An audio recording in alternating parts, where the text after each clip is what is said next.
کبھی آپ نے سوچا ہے کہ جب زندگی میں سب کچھ رک جائے، جب دعا کے باوجود حالات نہ بدلے، تو اللہ ہمیں کیا سمجھانا چاہتا ہے؟ قرآن کی ایک بہت ہی خوبصورت آیت ہے جس میں ہمارے لیے امید اور سکون چھپا ہے۔ اللہ تعالیٰ فرماتا ہے کہ آخرت تمہارے لیے دنیا سے بہتر ہے اور عنقریب تمہارا رب تمہیں اتنا دے گا کہ تم راضی ہو جاؤ گے۔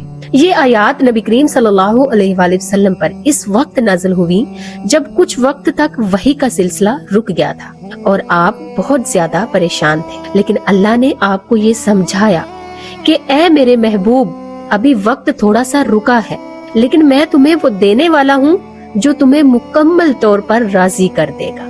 یہ آیت ہمیں یہ سبق دیتی ہے کہ جب ہماری دعائیں قبول نہ ہوں، حالات خراب ہوں، دل ٹوٹ جائے یا زندگی رک جائے، تو سمجھ لیں کہ اللہ ہمیں نظر انداز نہیں کر رہا، بلکہ وہ ہمارے لیے بہتر وقت تیار کر رہا ہے۔ اللہ کی طرف سے تاخیر انکار نہیں ہوتی، بلکہ بہترین وقت کا انتخاب ہوتا ہے۔ اس آیت سے ہمیں 3 بڑی باتیں ملتی ہیں، 3 بڑے سبق ملتے ہیں۔ پہلی، صبر کا مطلب رک جانا نہیں بلکہ انتظار کرنا ہے۔ دوسری، اللہ کی رحمت ہمیشہ دیر سے مگر بہترین آتی ہے۔ تیسری، اللہ جو دیتا ہے وہ انسان کو مکمل طور پر خوش کر دیتا ہے۔ یہ آیت ہمیں امید دیتی ہے کہ جو چیز ابھی نہیں ملی وہ ضرور ملے گی، لیکن اللہ کے بہترین وقت پر۔ اس لیے اگر آج آپ کی زندگی میں کوئی درد ہے، کوئی دعا ادھوری ہے یا حالات مشکل ہے، یاد رکھیں اللہ آپ کو بھولا نہیں ہے، وہ آپ کے لیے بہتر لکھ رہا ہے، اور ایک دن ضرور آئے گا